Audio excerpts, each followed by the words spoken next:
Yay, hey. Welcome to Unlimited Health. A long time no see. What's up? What's going on, son? Let's just get into this scary shit. Let's just continue the scary shit, and we're gonna watch some creepy shit from Japan. Let's just get into it, okay? Unsolved Japan mystery. The oldest serial killer in the world or in Japan?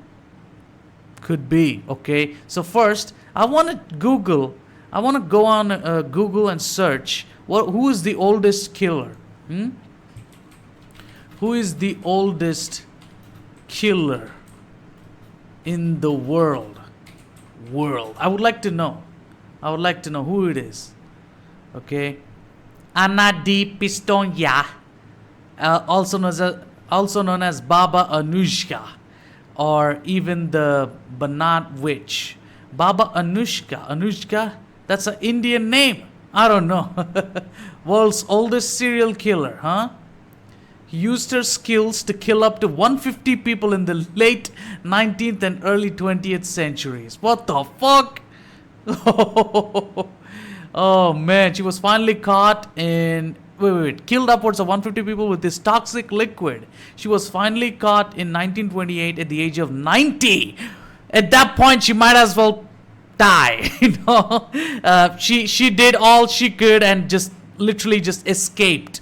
Okay, she was only caught at 90 years old, when an age where nobody cares. Oh my God! And given a 15-year sentence. 15-year sentence? 150 people, bro. 150 people and you gave 15-year sentence. That's like what? Thievery in a shoplifting? 15-year sentence. This ridiculous. I guess serial killing was so new that they didn't even understand it. 150 people died. Okay. That's new. I don't know who those 150 people are. So I'm gonna give you 15 years. I guess. However, she was released at the age of 98. So in 8 years they left her. What the fuck, bro? And lived 2 more years before passing in 1938 at the ripe age of 100. She lived 100. She fucking hit a century. She said goodbye. Bye-bye, bitch. And then she left. And nobody fucking did anything about that. What the fuck, man? What the hell, man? Oldest killer. Stupid. And she only lived for 8 years. What the fuck? Okay, so we're gonna take a look at Unsolved Japan Serial Killer Mystery, the oldest Japan serial killer mystery. Okay, it's gonna be fun, it's gonna be awesome, and it's gonna be scary. Let me put, okay, alright, let's go. It was late winter in Fukui Prefecture. Okay, let me enable subtitles so that you guys can listen. Okay, let's go. And a harsh blizzard had blanketed the area in snow, causing the residents of local towns to hold up inside their homes and wait out the freezing storm. Well, all except for one man wandering the streets late at night. Oh. This is the true, unsolved case of the Blue Blanket Butcher. Blue Blanket Butcher? Oh my God. Shit. Before I get into this video, I want Blue Blanket Butcher. That's a weird name. Let's see what he does. to preface it by stating that this video was extremely difficult to research. Not only is the case around 120 years old, but the resources available are written in old-style Japanese, meaning that even Japanese people can't read them very well without a dictionary. Also, some of the information cannot be as easily verified, so Must be like ancient Japanese language, you know what I mean? Like, things that are almost like, for India, it's Sanskrit, and Sanskrit most people can't understand, or like, there's very few people that, not very few people, but some other nations like Urdu, Arabic people, something like that, some other types of Hindu people that know the Sanskrit language. It's like that, okay? So this Japanese language is probably super rich in, what do you call it? Like culture, and it's so rich, okay? In language feeling. When you read these, you probably feel really deep. if you know the Japanese language, you probably feel the deepest culture of Japan, like seriously. Forgive me if I get a bit hazy with the detailed facts. As always, I will do my best to cross-reference information and stick to the most reliable stuff, but the style of this video is going to be a bit different from usual. Now, on to the video. On the night of the 11th of February... Hey, by the way, I got a copyright strike. I said it before, but copyright strike on my backup channel. Luckily, I have a main channel. If I didn't have that, because last time I didn't have it and I was so depressed, I was like having some crazy thoughts in my head, committing seppuku and whatnot. Okay, so but this time I had 2 channels, so I'm fine. But I also did a bunch of reactions. I haven't uploaded it yet. I feel like one of them might give me a copyright strike again. I don't know. Everything is so threatening on YouTube. As a creator, you will fucking suffer on YouTube, man. Seriously. I hope you understand my position on why I didn't do a Twitch stream so far. It's been like, 2 weeks? I'm sorry, okay? Let's go. 1906. The streets of Mikuni town were... 1906? Oh my god, wait a second. Of February 1906. Whoa. The streets of Mikuni... But wait, this oldest serial killer that we just googled was from 1928. Oh, wait. 1928 is the year at which she was caught. I don't know. Whatever, let's just go. Let's just watch this, Mikuni town were eerily quiet. The owner of the local cargo vessel store, 30-year-old Kaga, wasn't expecting any visitors at such a time during a snowstorm, so was busy doing other duties with some of his employees. Wow. When the door to the shop suddenly slid open. Some of these old pictures, when I see them, I'm like, I want to go there, Old times were so beautiful, man. There was no technology. There was no stupid trash, garbage, instant access garbage. You know what I mean? Everything was just so normal. I know there was things were really dire and dangerous back then. I know there was no real help when you were in danger or got like attacked or wounded or something like that. I know medicine was lacking, but the world was so beautiful then, man. People were so normal. Nowadays, it's all degenerate culture, fucking hookup culture, fucking westernized trash garbage. I'm sick of it, okay? I would love to go back to 1920s. Just live a simple life, die at the age of 60 or something, because you got, I don't know, some cholera or some kind of disease and you're dead. End of story, okay?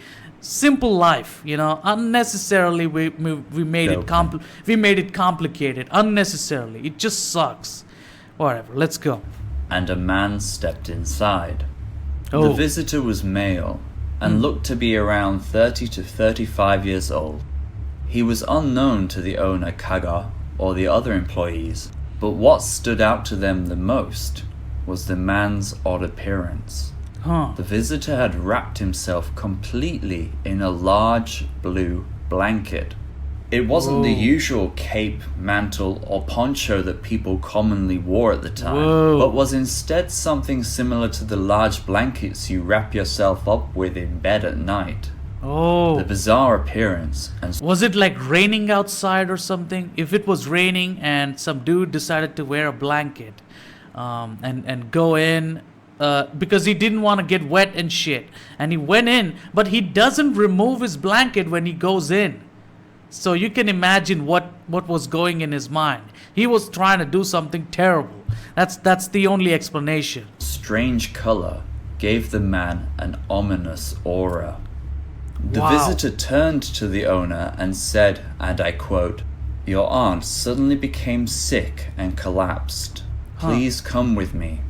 Now, why would you go with him? That motherfucker is crazy. And also, like, the blanket he's wearing is probably not like a hoodie or anything. It's just blanket. He wore it. It's probably covering it next to his eyes like this. You know what I mean? He's just covering it next to his eyes so that only people can only see his eyes or something like that. Because if he left it all, like, and he's holding it here, his whole face would be visible, you know. And I don't know back then how they would identify a killer. Even if they saw him, it wouldn't matter, like seriously, because this is what, 1906. I don't think there's even sketch artists like they're working with the police to draw the people wanted criminals and whatnot, you know. So they could have like, yeah, he could still get away with that, you know, even if they knew how he looked like. Wow. Oh, Kaga was a wise man. He, even before the age of 30, ran a successful business and was not the type of person to be easily fooled. He was initially suspicious, but because of the terrible blizzard hounding the town and the visitors' insistence that the relative had ordered him to go and bring Kaga agreed to go with him. He was a caring family man after all, and wouldn't leave anybody in need. Oh no, man, you worked so hard to be a businessman, only to go with this fucking monster piece of shit and then get killed. No, that's terrible, man. He closed his shop and left with the unknown blanket-clad visitor towards the Shimbo Bridge to the other side of the town. No. And was never seen again. And this was the bridge? This, however, is by no means the end of the story, because 2 hours later, the Blue Blanket Man would make another appearance. Whoa. At the store owner Kaga's family home, there was a knock at the door. Okay. Kaga's mother, Kiku, opened it to see the man wrapped in a blue blanket stood in the doorway. I feel like he just grabbed a blanket. He had an urge to do something, or something provoked him to kill or whatever, and he decided to grab a blanket and cover himself so that nobody could see him do it. That's end of story. That's it. You know, I don't think he's like trying to make a statement, trying to look like I don't know, like the Jigsaw Killer or whatever or something. No, he didn't have any plan. He wanted to do something. He wanted to kill, and he wore a blanket so nobody could see it. He was in a hurry. He just wanted to kill someone, and he was in a hurry. Okay, that's it. He said to the mother that he came across the river from Shimbo village to bring her immediately to a sick, bedridden relative. He said that the relative was asking to see Kiku before they passed away. The mother, obviously... And also like the calling for help thing, it goes into any place and asks them to come with me. Your friend is in dire need of help or some shit. It's so intelligent if you think about it, you know? If some asshole comes into knocks your door, okay, of your house, knocks the door of your house, you open the door, and that dude tells you, hey man, your friend is in danger, can you come with me? Show him, please help him, he's stuck over there, okay? And you fucking at least like 60% try to believe him, don't you think? That's fucking intelligent. You could just go into somebody's house and tell them their family member is in danger. They will at least try to consider your whatever you're saying, you know? So that's fucking interesting. That's intelligent. That's crazy. And that motherfucker is fucking crazy, man. Worried and panicked by the situation, put on some winter clothes and left with the man. Whoa. She was last seen walking towards the bridge before disappearing in the heavily falling snow, never to be seen again. But and who recorded these killings? Like, who remembered, noted it down, and how do we know this from 1906 to now? Like, holy shit, were there like newspapers back in the day? I hope there were newspapers. I don't think there were though. I think newspapers came in from like what, 1930s or something? I don't know, man. I don't know much about history, okay? All I know is the French history because I'm reacting to those videos. Napoleon videos and whatnot, but yeah. Again, this was not the end of the story, nor the end of the Blue Blanket Man's appearances. Just under 1 hour later, he once again came to Kaga's family home where he had taken the mother. This time, the 25-year-old wife of Kaga, called Tsuo, answered. Did he go into random houses to grab people? Or did he go into the same place where, all the victims, where do they belong? Do they belong in one place? Then it has to be like assassination. You know what I mean? If it's not that, then this motherfucker is a psycho. End of story. That literally, like. At the door. Stating the same reason he used on Kiku, he quickly took Suno out of the home. Suno and Kaga's child, a 2-year-old daughter, was being taken care of by a neighbor at the time, so was not at the family home when the man visited. No! Unfortunately, though, he would be back. Around 40 minutes later, the blue blanket man showed up for a final time. On this occasion, and I think you can guess, he showed up at the neighbor's house. The neighbor that was taking care of Kaga and Suo's 2-year-old daughter. Did he come to kill the 2-year-old daughter or something? Is he trying to wipe out the whole family? I don't know. He knocked on the neighbor's door, and the babysitter called Mio opened it.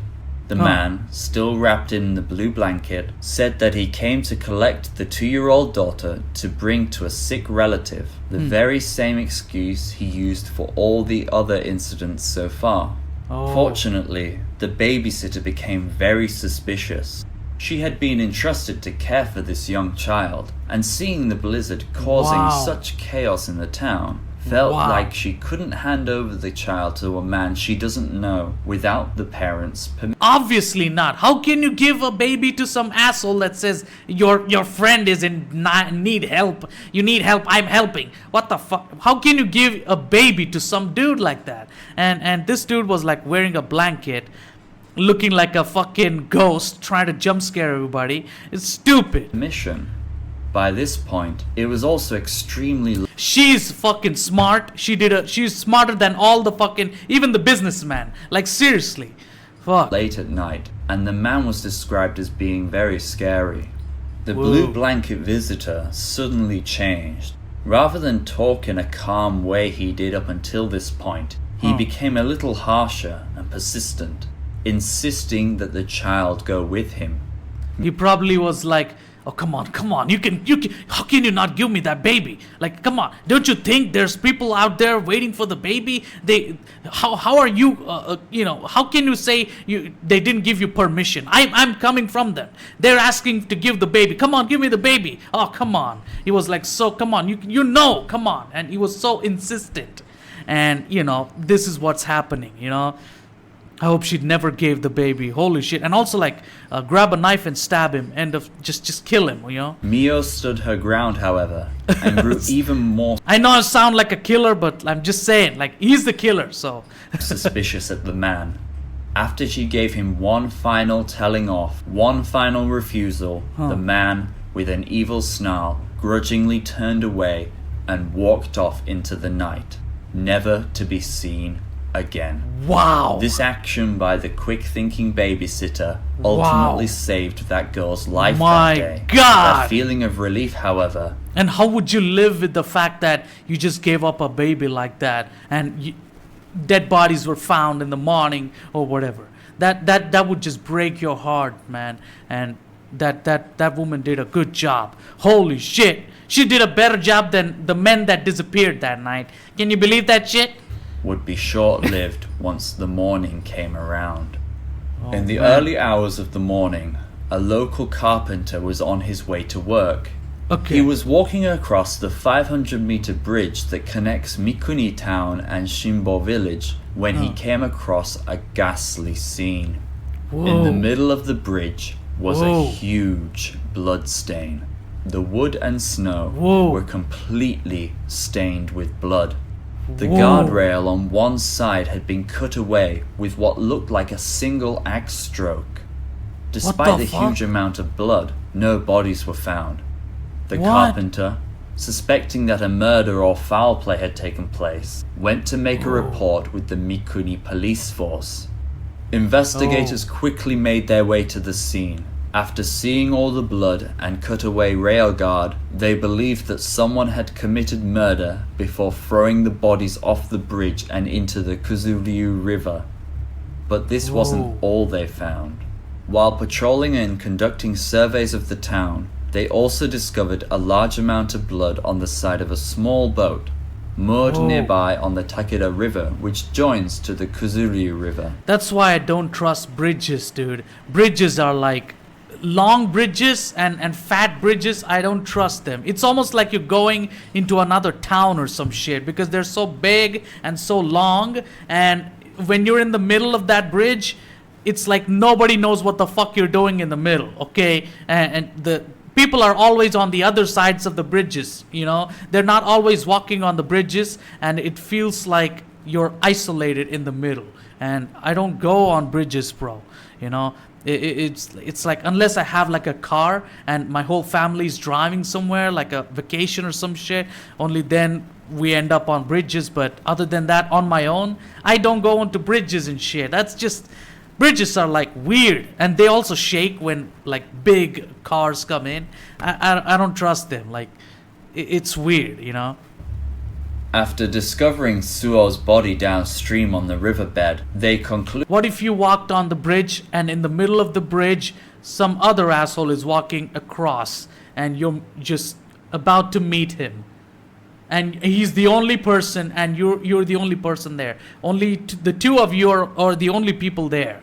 Like, that's not. And would you talk to him? If not, then what will happen? Is he a good guy or not? Is he like wearing a blue blanket hiding his face? No. Holy shit. Concluded that it was she that was murdered on the boat.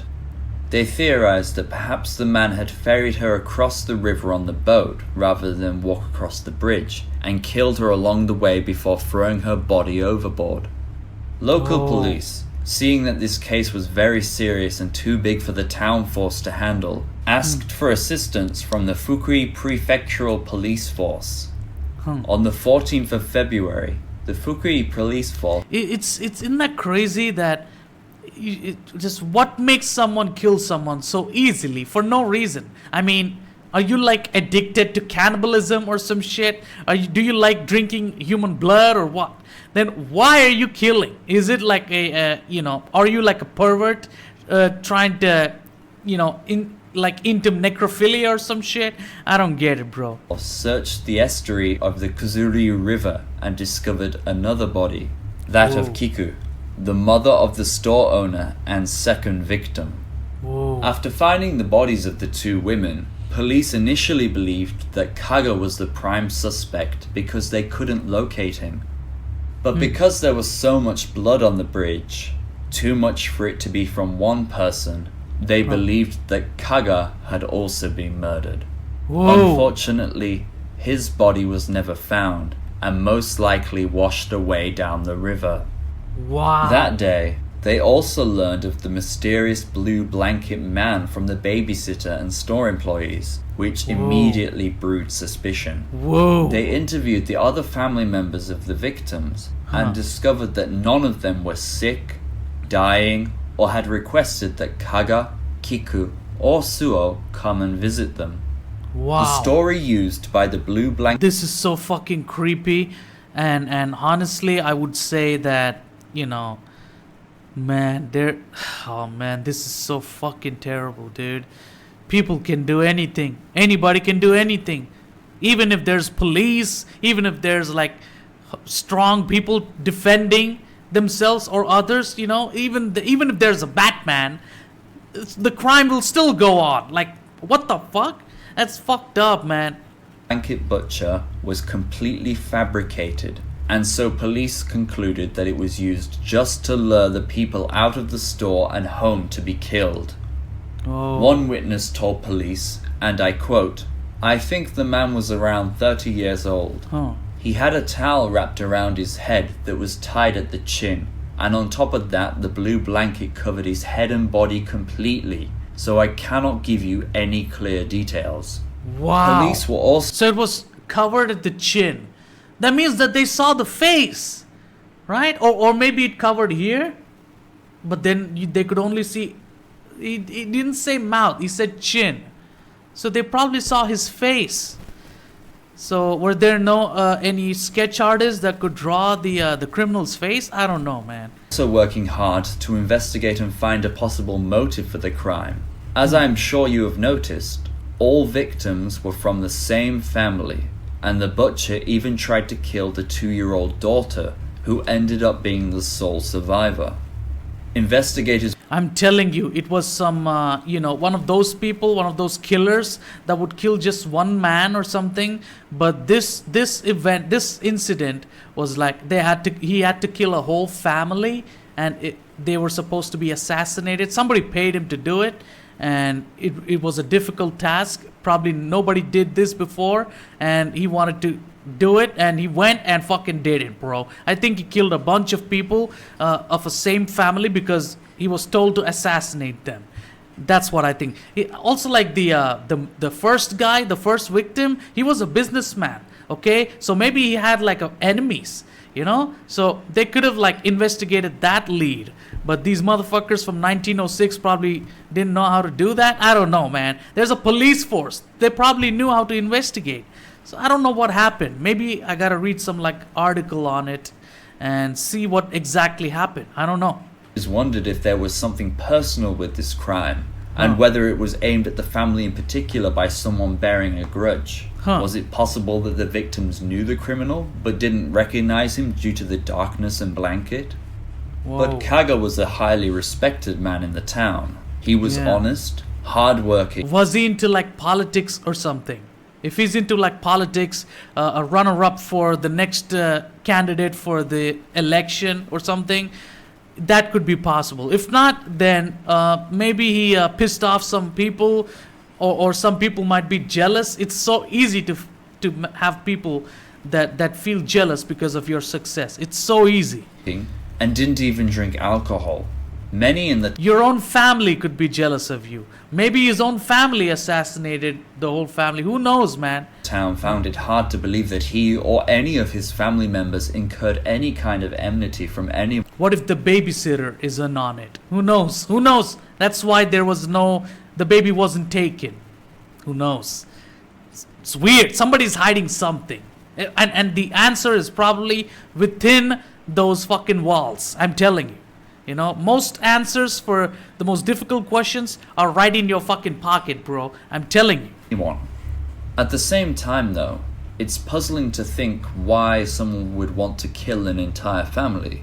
The criminal had no interest in killing the babysitter, but he tried very hard to take the 2-year-old daughter from her. I'm telling you, it's an assassination. It doesn't seem like the actions of someone who is committing a random attack, but sounds like the person had a goal in mind. Police even theorized that maybe someone in the town was very jealous of Kaga because he had a very successful business and a beautiful wife at a relatively young age of 30.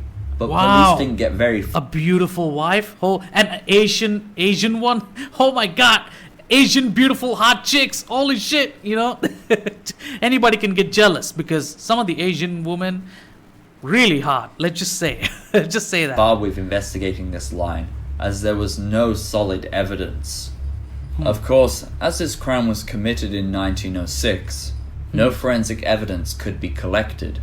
No weapon, no fingerprints, no axe, or blue blanket were discovered. And while police still suspected that And they found the bodies, right? What were the bodies' wounds looked like? Were they like... What weapon was used on the bodies? You could see that, right? What kind of knife was used or axe? We could know. And I guess they didn't find any weapon out there. Probably he put it with himself. He took it with himself pretty much. the person had a personal grudge against the family, no single person could be identified as a suspect, and the case quickly went cold. It's so easy to just kill someone like that's not good, man. Like people work so hard in life, and some people are like depressed because they can't work or find an opportunity to succeed and shit. The people are so sad, man, and somebody just kills them. Just fucking crazy. It was said, however, that because Suo was murdered on a boat rather than the bridge, the man was at least familiar with sailing. Could he have a link with Kaga's cargo vessel store? Unfortunately, 120 years later, we will never know. Whoa! It was as if this person just disappeared, never to be seen again.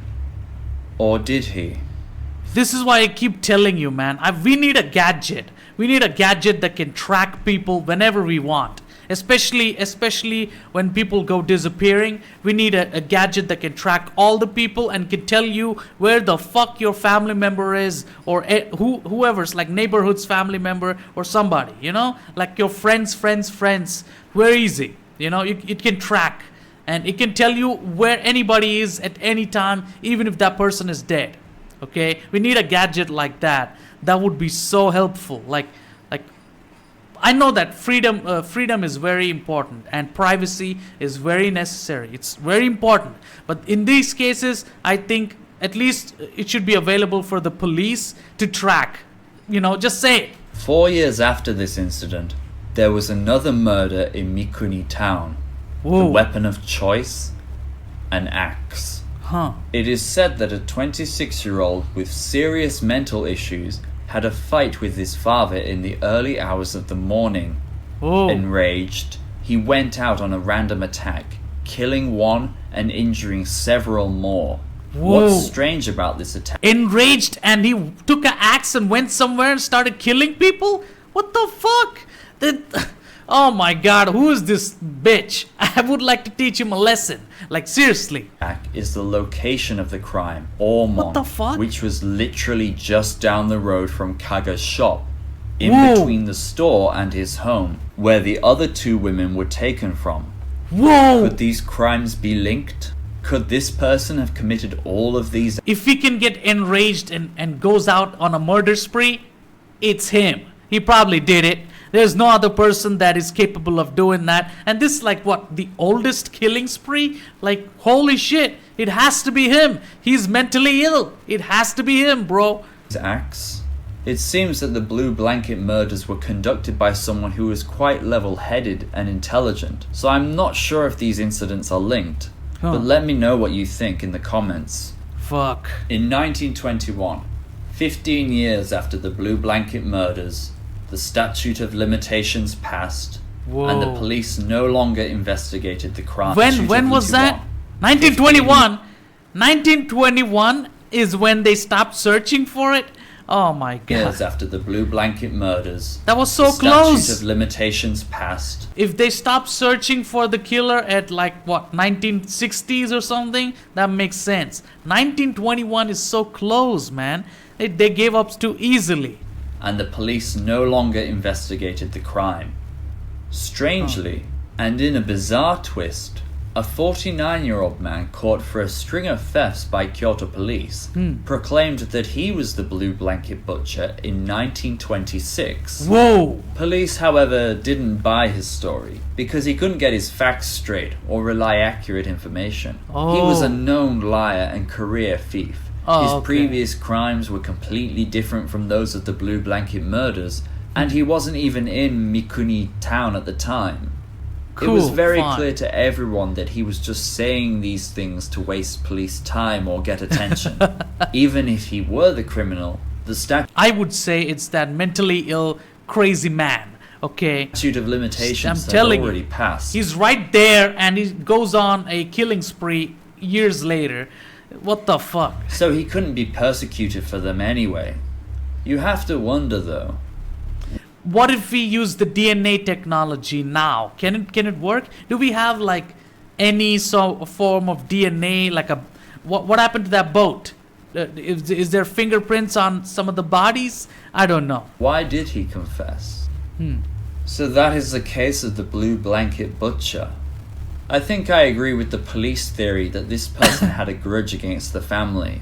After all, he had a goal to murder all the members, so it doesn't seem like the actions of someone without a grudge or some personal vendetta against the family. It's one I family. can't see why he would think this way. It's one though. family. But of course, we don't have all the facts. We know nothing about the family, we know nothing about Kaga or his business, so a lot of things are left unclear.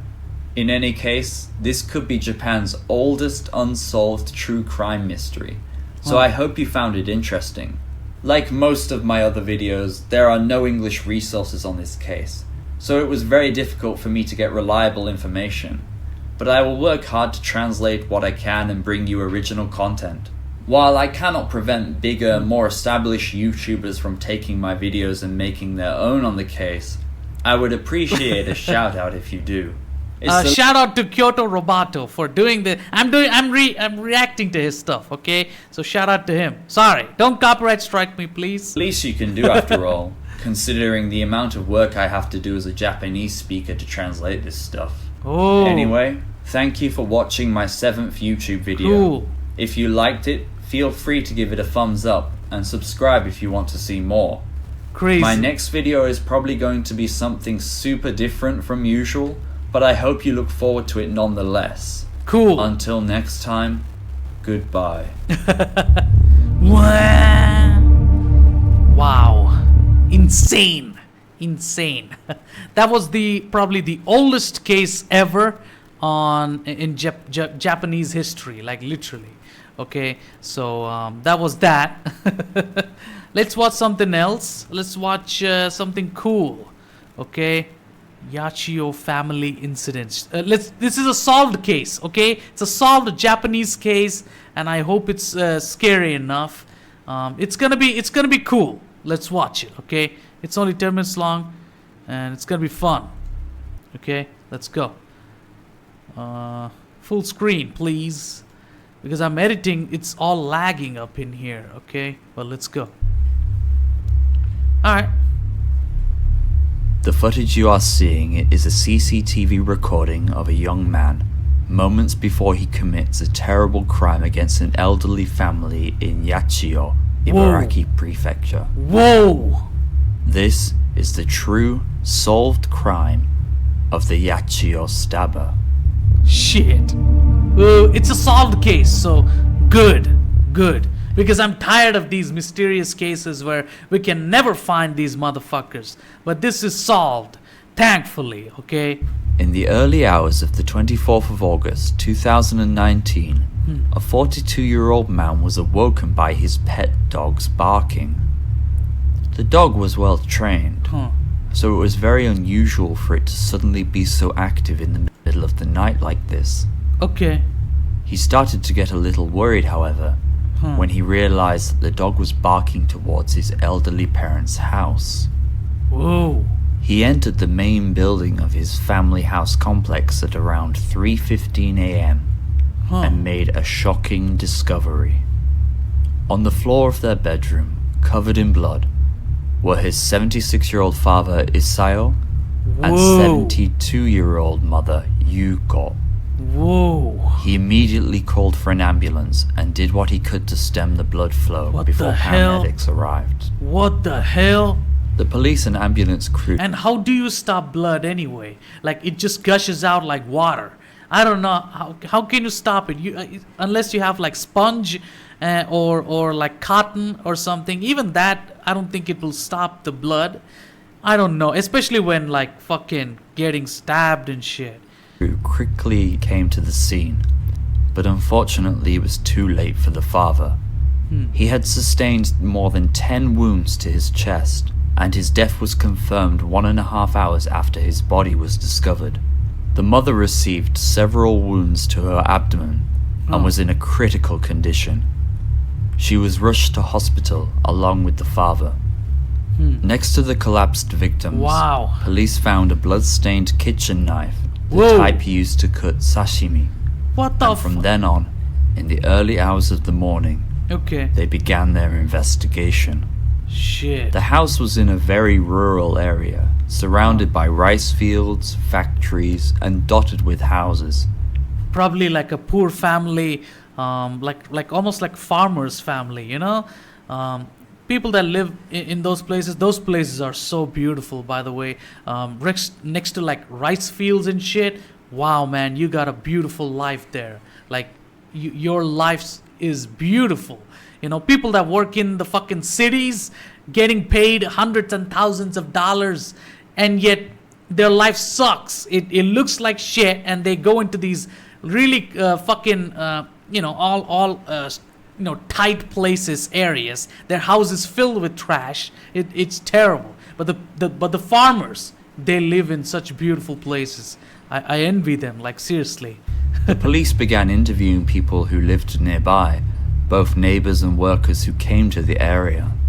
The people in the town had nothing but good things to say about the couple, A 62-year-old neighbor who had known Isael for over 50 years described the elderly couple as friendly, lively, and stated that he was very sad to hear the horrible news. Wow. A co-worker of the couple's son said that they had previously worked at a nearby factory and that they were not the type of family that people bear grudges against. Another female neighbor stated that they were not the type of couple to start trouble and that they often supported other members of the community.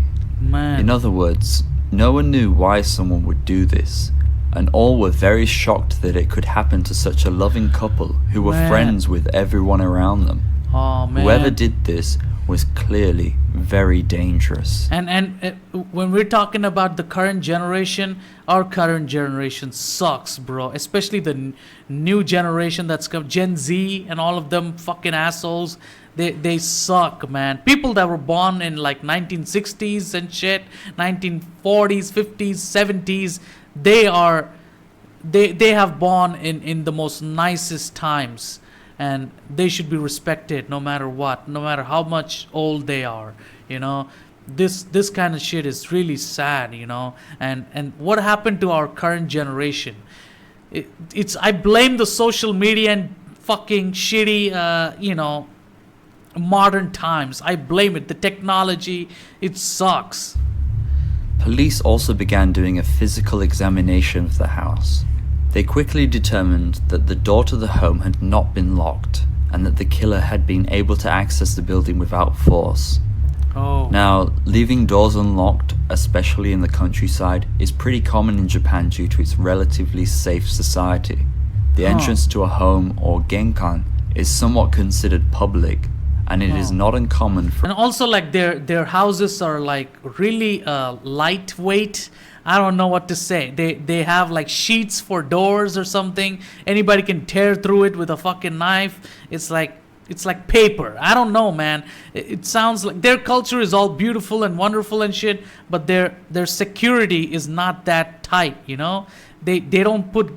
In India, we put like grills on windows.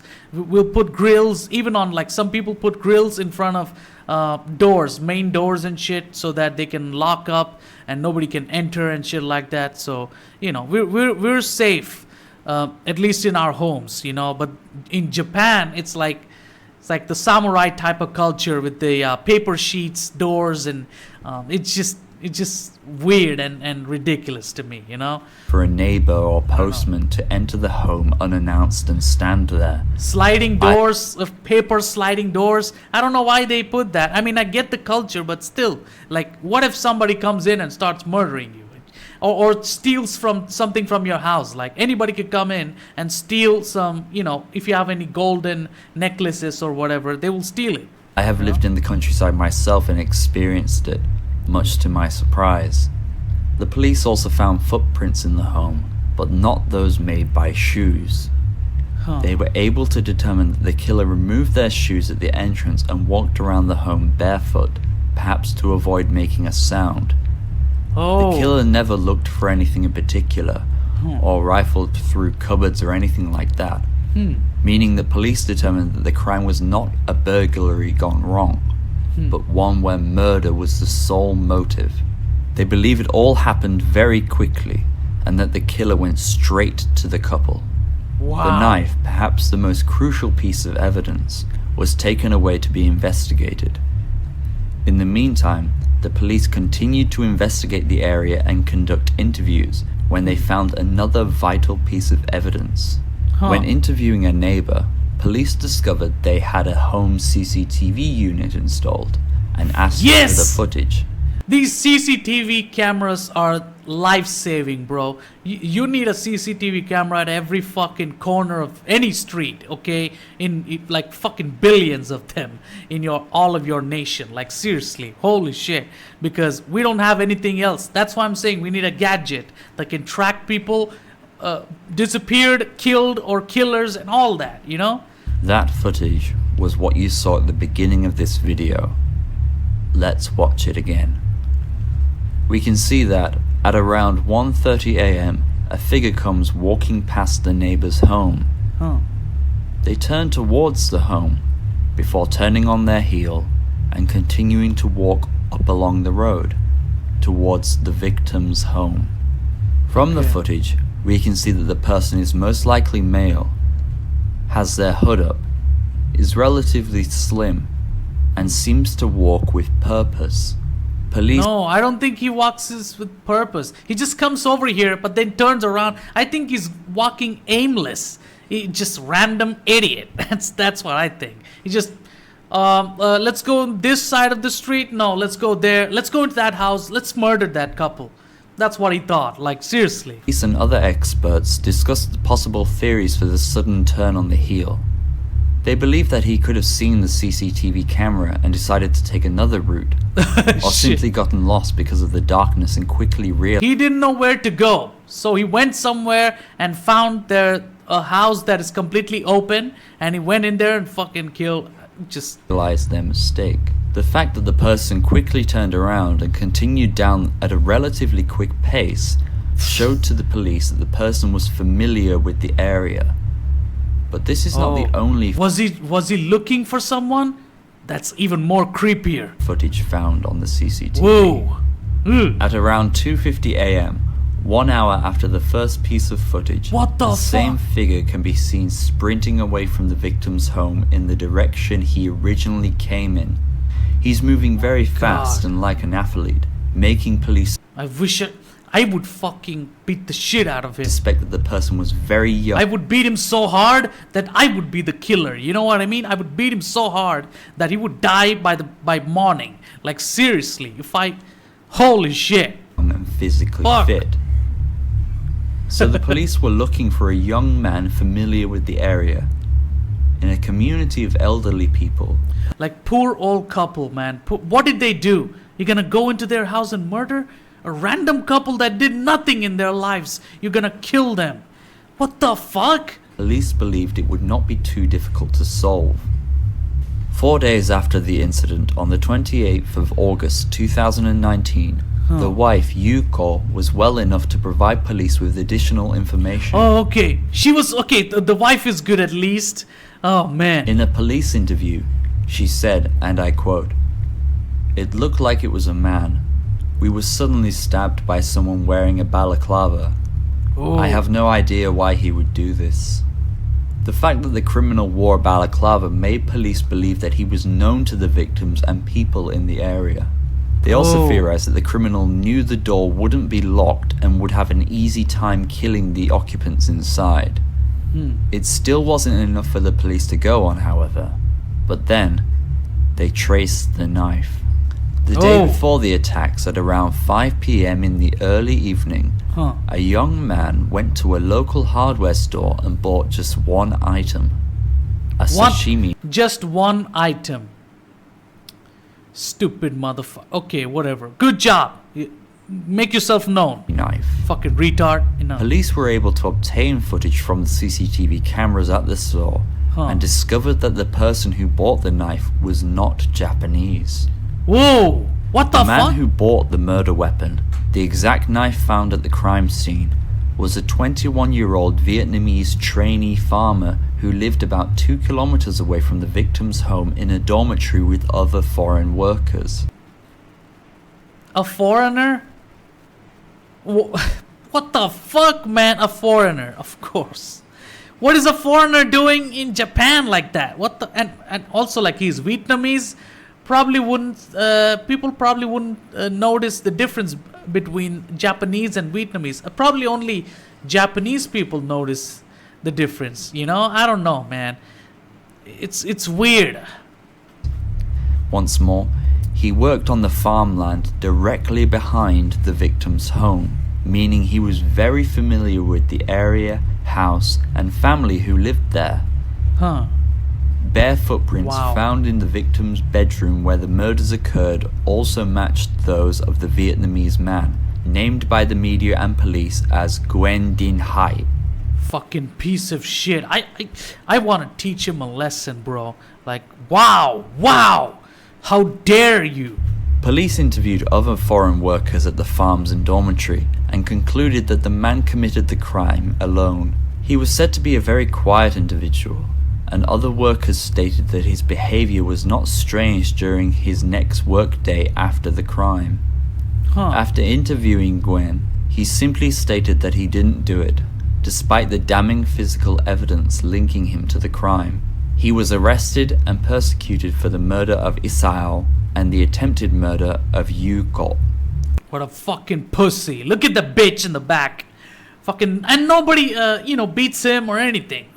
He needs fucking punishment, physical punishment. Like, in India, we got police using their big-ass sticks and beat the shit out of you in their cells, So, and this shit, it's like, what the fuck? Never once did he show any remorse. They're taking him away like he's a fucking guest. What the fuck? While the crime was solved and the man was put behind bars, I can't help but feel that there is more to this case. Okay. I think I feel this way because we have no motive. The brutality of the murder made police initially suspect that the person responsible had a grudge against the couple, but no evidence to suggest such a problem has ever been discovered or revealed to the public. Wow. Some experts have theorized as to why the man did this. Vietnamese people, as well as many foreign immigrants in Japan, have a difficult time adjusting to Japanese society. Wow. They often cannot speak the language, get support, or understand the country's strict work culture, leading to frustration and anger. Sometimes foreign labor is even exploited. Is it possible that this man... Well, he bought the knife, okay? Only the knife too. Like, he had an intention to kill, and I guess he was trying to experiment like a dumbass. I don't know. This just filled ridiculous. With anger at his difficult situation in a foreign country, lashed out at a family he knew would be an easy target? Until he confesses and explains why he did this. This is why, in a way, I think immigration is not right, bro. It's a subtle invasion. It's just not good. Immigration is a problem. You have some immigrants, fine. If you got like fucking massive amount of immigrants, then you're done. Some of them are not going to be adjusting to your cultures, your society, and you think you're doing a great job, great deal, like a great help by allowing them into your country, but those motherfuckers are all fucked up in the head. Okay, I'm just telling you, it's crazy. We will never know. Thank you for watching my 5th YouTube video and first video in my solved... They're all fucked up in the head because they don't know anything about you or your culture or your nation, okay? And they're like, where am I? Am I on planet Mars? Who are these aliens? It's like that, Crime series. I've created some playlists so that you can easily navigate to what style of video you want to see. Don't worry, I'll still be making videos on unsolved crimes too, so stay tuned for more. Cool. The links to the sources for this crime can be found below. Unfortunately, I was unable to find any English sources, but everything is covered here in this video. If you liked it, feel free to give it a thumbs up and subscribe if you want to see more. Cool. Until next time. Subscribe. Goodbye. Shout out to Kyoto Roboto. Go subscribe to his channel. He's amazing, okay? He's awesome. He does amazing stuff. I love that guy, okay? And I hope you are enjoying this. It's gonna be fun. And please follow me on Twitch if you like. I know it doesn't matter at this point. I know it's all terrible and stupid, and I'm sorry, but I got a copyright strike. I have no motivation. The fact that I even returned is like fucking whoa, shocking. Okay, let's go. Disturbing last seen CCTV footage of missing On the evening person. of December 7th, 2000, Trevor Deely went to his office's Christmas party at a nightclub down the street from the Bank of Ireland in Dublin, where he had been working in the IT department for about a year. Upon leaving the party at 3:30 a.m., Trevor couldn't get a ride back to his apartment due to a massive taxi driver's strike, and his only option was to walk home through an area notorious for crime and gang violence. It was a 20-minute walk home, and since the bank was pretty much just up the street, Trevor decided to make a quick stop at his office to grab his umbrella before walking home in the rain. Strangely, the bank's CCTV footage shows a man dressed in black standing behind one of the pillars of the bank's gate. The man can be seen standing there for almost half an hour before Trevor arrives. A little after 3:30, the man in black pulls out his cell phone to take a call, and a few seconds later, Trevor walks by also on the phone. Police later determined that at that exact time, Trevor had made a phone call to a coworker who was still at the bank. The CCTV video shows Trevor arriving at the bank's front gate, and a second man dressed in black steps out of the shadows to talk to him. Trevor ends his call as he opens the gate and talks to the man in black. Whoa. It doesn't look like they know each other, but Trevor doesn't seem to be scared or concerned. Dang! The man simply stands by the gate as Trevor walks in, and a few minutes later, the man in black walks out of the camera's view. Trevor's... This whole footage, something about the quality of this footage just reminds me of Gotham City. It looks so much like Gotham City. I wouldn't be surprised this footage was taken in Gotham City, you know? I'm just saying. Co-worker reported that he and Trevor shared a cup of tea that night and talked about the party for a while, and that Trevor had also logged onto his work computer for a couple of minutes just before he left the bank at about 4 a.m. The CCTV footage shows Trevor stepping out onto the street and opening his umbrella before walking home. He didn't appear to be followed, and a few minutes later at about 4:06 a.m. he made a call to a friend to let him know that everything was alright and that he was on his way home. But since his friend was still asleep, he left a voicemail. That voicemail would be the last time that anyone heard from Trevor Deely. Whoa. At 4:14 a.m., Trevor was seen walking by an ATM on a street about 15 minutes away from his apartment. Less than 30 seconds later, a man in black appears on screen, apparently following Trevor. Oh, 16 years later in 2016, the CCTV footage was digitally enhanced, and police determined that the man in black from the bank was the same man who later followed him. This was the last footage where Trevor was seen alive. Although he missed work on Friday, his coworkers didn't seem to find it strange, considering that many other employees were still hungover. The quality of this footage looks so much like Gotham City. I don't know. It looks so much like that. The rain, the shining surfaces, textures on the railing over here, and this railing and this dude's black leather coat. It's like so much like, Gotham City. Where's Batman? That's all I am asking. Like, seriously. From the party and had also taken the day off. But after his friends and family couldn't get in touch with him over the weekend and he didn't show up for work on Monday, he was immediately reported missing. I bet he has a gun in his pocket. I bet, like a small revolver. Trevor's friends and family led the search from the beginning, and it was actually his friends and not the police who managed to get the disturbing footage from that evening. Unfortunately, they didn't have access to the footage until 4 days after his disappearance, which meant that the police had lost valuable time in the search for Trevor Deely. There may have been more CCTV footage of Trevor from that night, but at the time, CCTV cameras recorded their footage on VHS tapes, which were often recorded over with new footage, erasing the previous footage in the process. Over the years, several theories about Trevor's disappearance have surfaced, but none of them have been confirmed. Some have speculated that he might have been intoxicated that night. That motherfucker dead in a ditch, and that raincoat bitch killed him. I'm telling you. Which may have caused him to fall into the water under the bridge and drown. But Irish police searched all nearby bodies of water, and no signs of Trevor were ever found. Most people believe that the mysterious man who was seen following Trevor in the CCTV footage had something to do with his disappearance, but to this day he remains unidentified. You have to retrace his steps. You know what I mean? Where was he going? Wherever he was going, imagine wherever he was walking with that umbrella, retrace his steps, and you might find like broken piece of knife or something. I don't know, something. And you might even find out where he stopped walking and went a different direction than in a direction that he's not used to going, In 2017, police received a tip from an anonymous source who claimed to know what had happened to Trevor. According to this source, the man who followed Trevor that night was a gang member who murdered Trevor after he refused to help him gain access to the Bank of Ireland building. Whoa! The man supposedly buried him in the woods a few miles away from where Trevor was last seen. Dang! For several weeks, 20 police officers and a search dog continued to search the site, but after 2 months of digging, the search was called off. They should search all the nearby, forests or whatever they are, abandoned places and shit. They probably would find him. Like, I don't know. 3 years after the incident, Trevor Deely's chilling disappearance is an open and active case. The events leading up to it, however, are still a mystery. Wow. Cool. Mysterious. On November 28, and creepy. 2012, Emma Philippoff disappeared under very strange circumstances in Victoria, British Columbia. A year before her mysterious disappearance, Emma had fulfilled her lifelong dream of moving to the Canadian West from Perth, Ontario.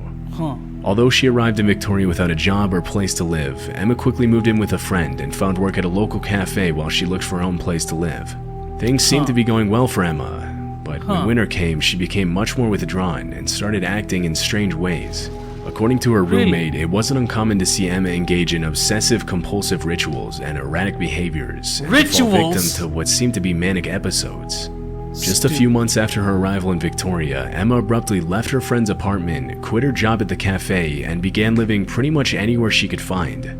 She stayed at a hotel, camped in the woods, and even slept on boats in Victoria's harbor for a while. By early 2012, Emma was living in a women's shelter in Victoria. That summer, Emma landed a seasonal job at Redfish Bluefish, a popular seafood restaurant in Victoria's inner harbor, where she seemed relatively happy for a while. Hey, if you get a job in real life anywhere, that you're so lucky, bro.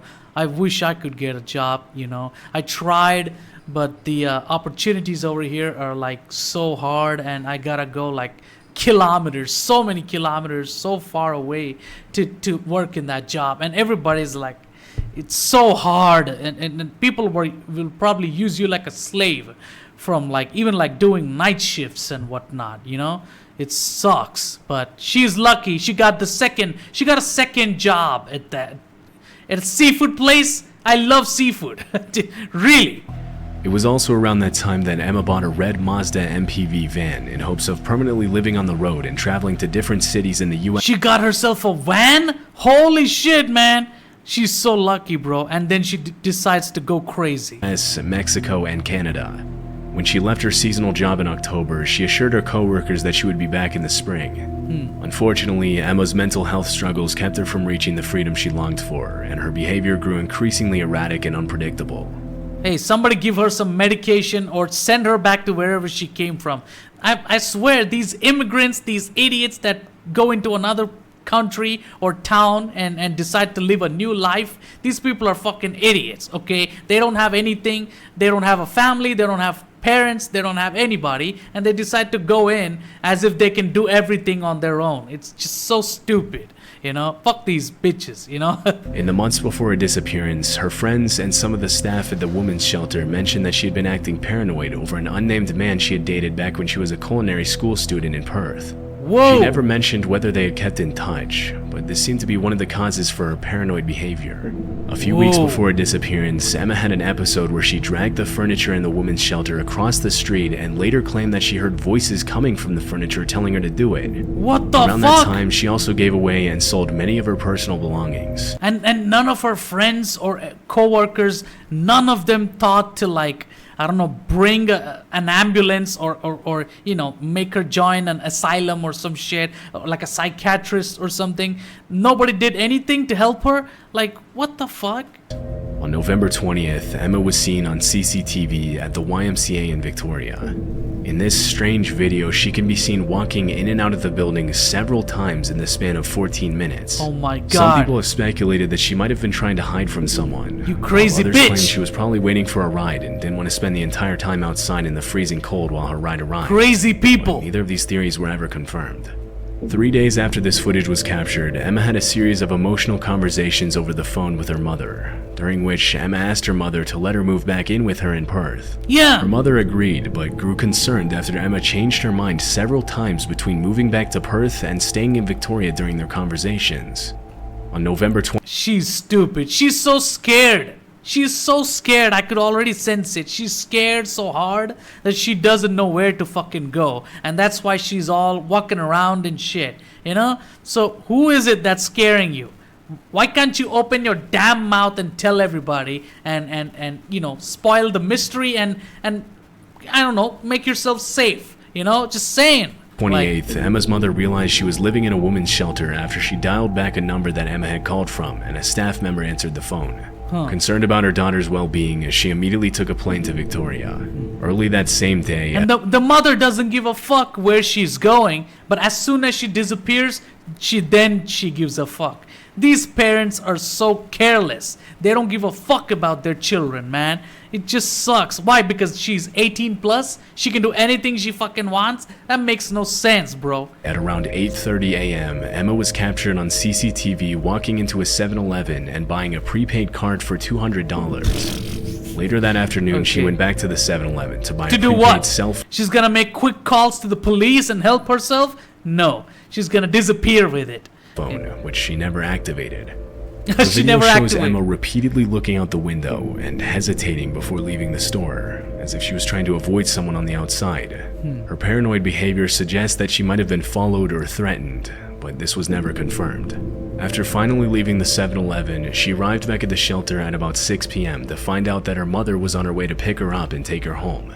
Upon hearing the news from a staff member, Emma rushed out the front door and took a cab to the airport. A few minutes later, though, Emma cut the ride short by telling the driver she couldn't afford the $60 ride. She was so scared about her mom coming to find her and shit. She thought whenever her mom comes in, she's gonna bring whatever she's scared of. She's gonna bring that person or whoever, the killer or whoever it is.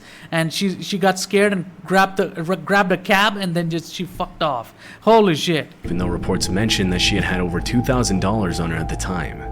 Dennis Quay, an acquaintance of Emma, later ran into her at a crossing outside the Empress Hotel at around 8 p.m. She was barefoot, and according to Dennis, she seemed extremely agitated and refused to cross the street. Emma's paranoid behavior led Dennis to ask her if she was being followed, but she assured him that she wasn't. Not knowing what else to do, Dennis called the police to tell them there was a dazed and distressed woman walking barefoot in front of the Empress Hotel. A few minutes later, man. Victoria police arrived and spoke to Emma for 45 minutes.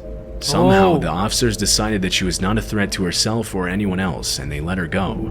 That Stupid motherfuckers. was the last time anyone ever saw Emma. 3 hours after she was last seen, her mother arrived at the women's shelter to pick her up, but Emma was nowhere to be found. After her mother reported her missing, the search for Emma Filipoff began. Stupid bitches who have no bravery. They're not like manly or anything. They're just stupid bitches that think they can do anything they want, and then they go into different places where they've never been before and decide to start a new life, and then they get scared about some shit and then they fucking get lost. Fuck them. I hate these bitches. Even that tourist bitch from Japan, I hated that bitch too. The following morning, investigators found Emma's red Stupid Mazda van in fucking the bitches. Chateau Victoria Hotel parking lot, where she had paid to get it towed 3 days before her disappearance on November 25th. Inside the van were all of Emma's belongings, including her laptop, passports, a pillow, and clothes, indicating that she might have been planning to move back to Perth or run away. Unfortunately, this is where Emma's case went cold, except for a few mysterious tips.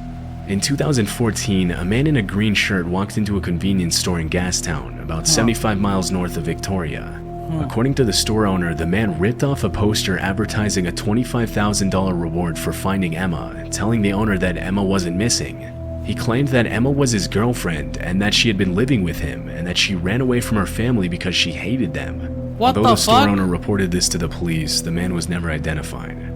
4 years Independent later, in bitch. 2018, almost 6 years after Emma's disappearance, another man confirmed that he had seen her on the morning after her disappearance, claiming that up until Man. then he hadn't made the connection that the woman he had seen was Emma.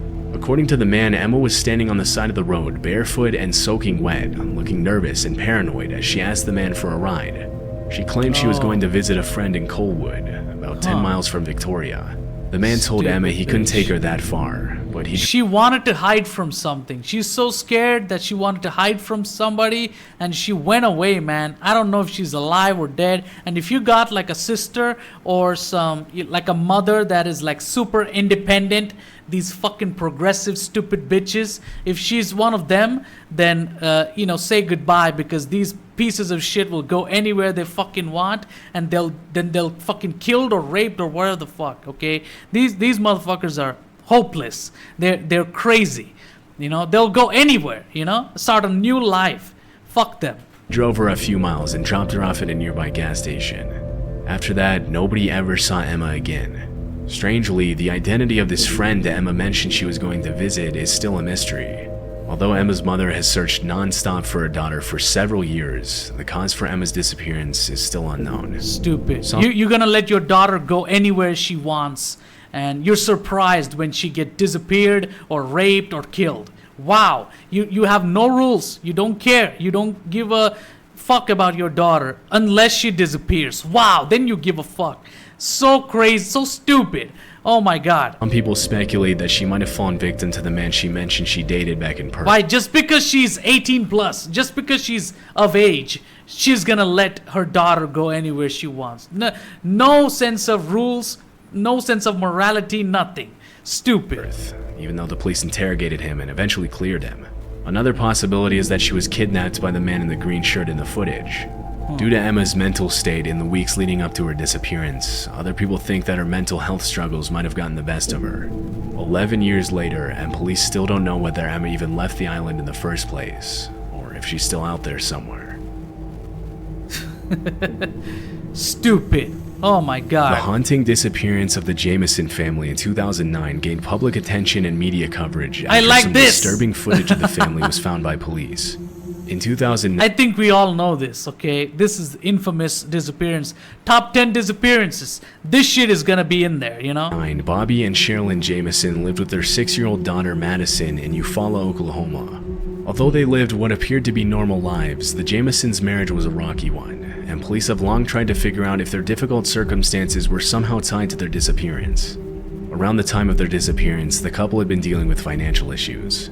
Since 2003, the Jamesons had been on disability after Bobby was involved in a serious car accident that left him with severe chronic back pain. His wife Sherilyn had her own health issues.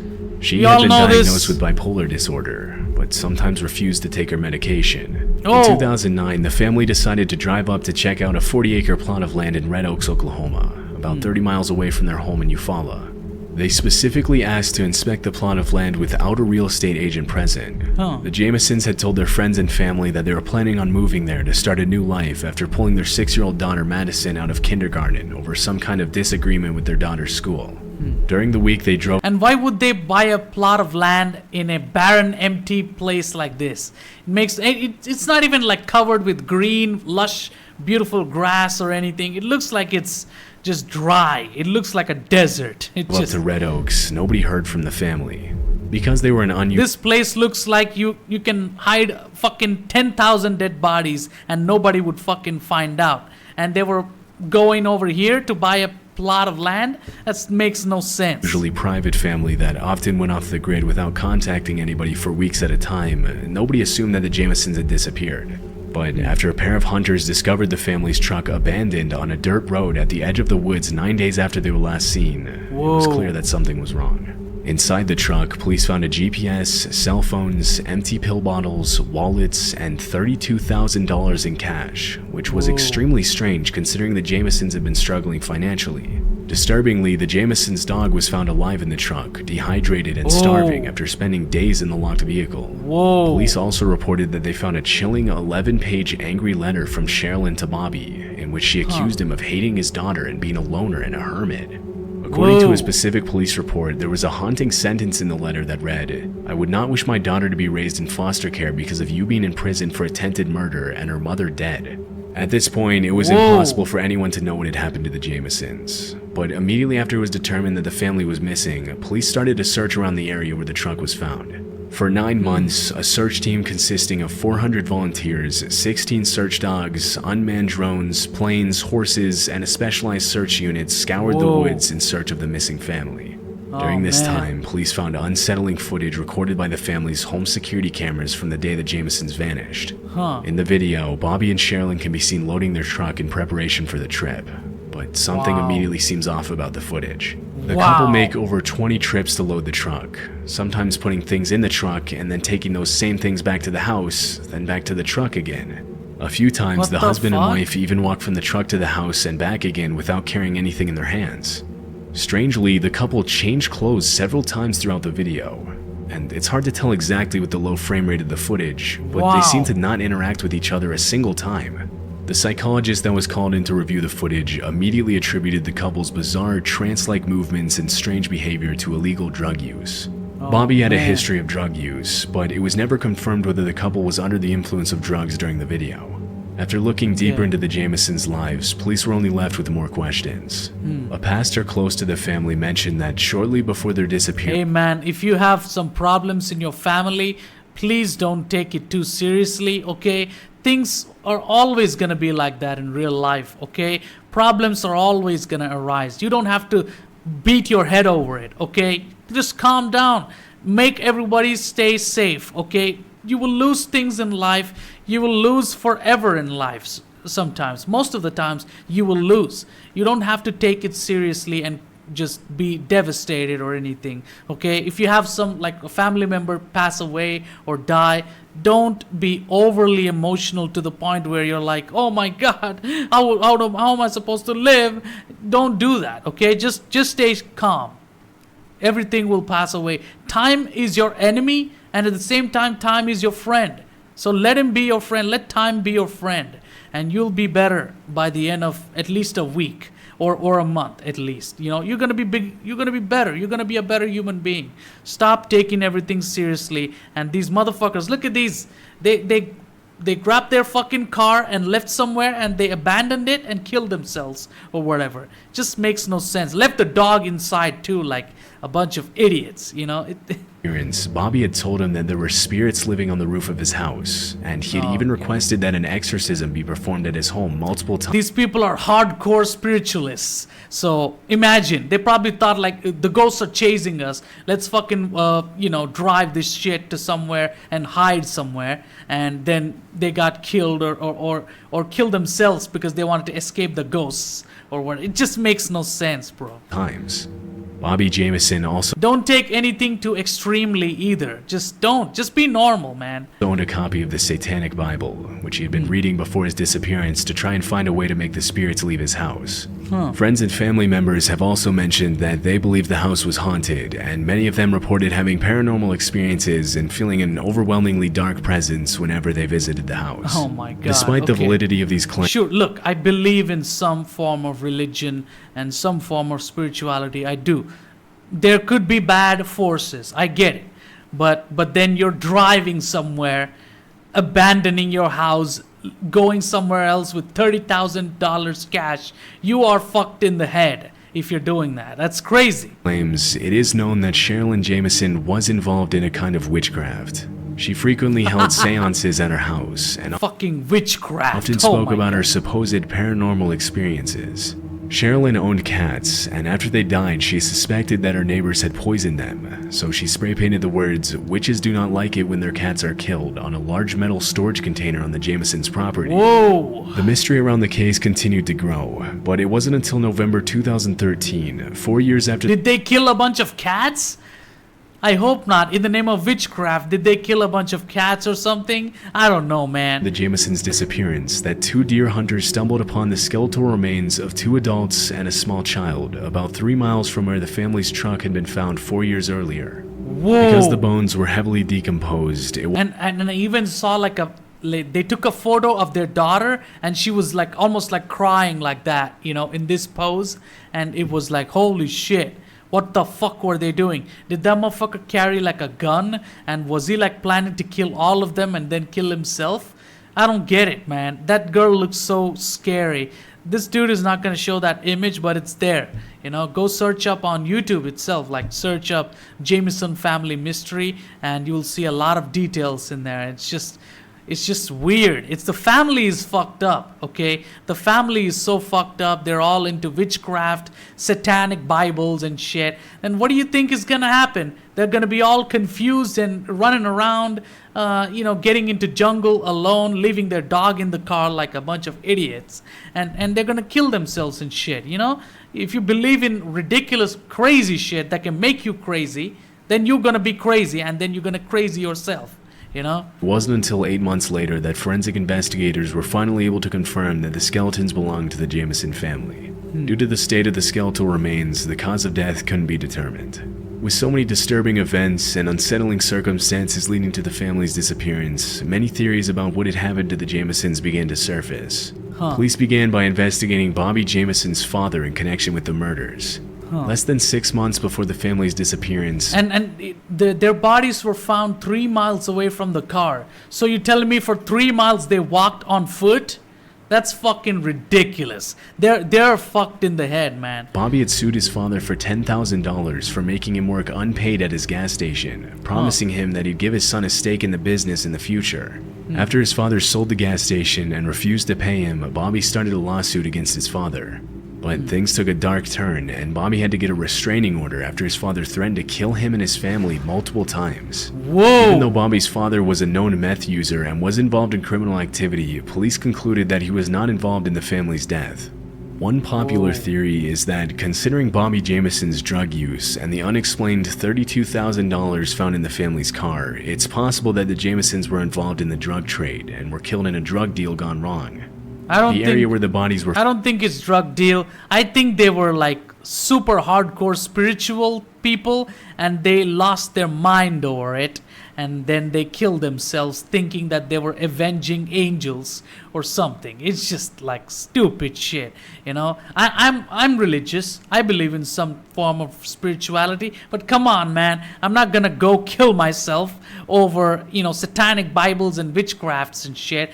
Cats getting killed and shit. Like, come on. Were found in is notorious for drug activity, but no solid evidence has been found to support this theory.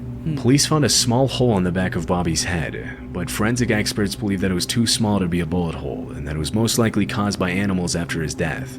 Other people have speculated that the Jamesons could have been involved in a cult. The strange symbols and cryptic writing that was found on the family's truck seem to support this idea, and Sherilyn's own mother claimed that her daughter was on a cult's hit list for some unknown reason. Whoa. Although there has been cult activity in eastern Oklahoma since the 90s, their presence has decreased over the years, and it was never confirmed whether the Jamesons had any involvement with the cult. Because of the hate letter found in the truck and the couple's history of mental illness and drug use, some people think that either Bobby or Sherilyn could have murdered their family before themselves. With no evidence at the scene to support any of these theories, the case has remained unsolved for 14 years. Police and investigators are still searching for new evidence, but there are currently no suspects for the disappearance and murder of the Jameson family. Okay. Wow. It's still unsolved. Holy shit. And this is what, 2009 or something? Back when I was a kid, man. And holy shit, bro. Some of these idiots, some of these people that believe in so much hardcore stuff like witchcraft and shit, they're bound to get lost, okay? It doesn't matter if it's a family or a big ass gang. It doesn't matter. They're gonna get lost, you know? Resort to some terrible shit or just get killed themselves and shit like that, you know? On the evening of Wednesday, July 29, 2015, Stephen Mackerel went out with his brother and some friends to Lucky's Tavern, a popular bar in downtown Fort Lauderdale, Florida.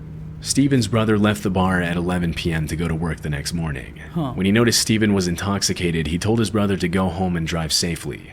But the night was still young, and at around 1:30 a.m., Stephen and his friends left the bar and agreed to meet in the parking lot of a nearby Walgreens to plan their next move.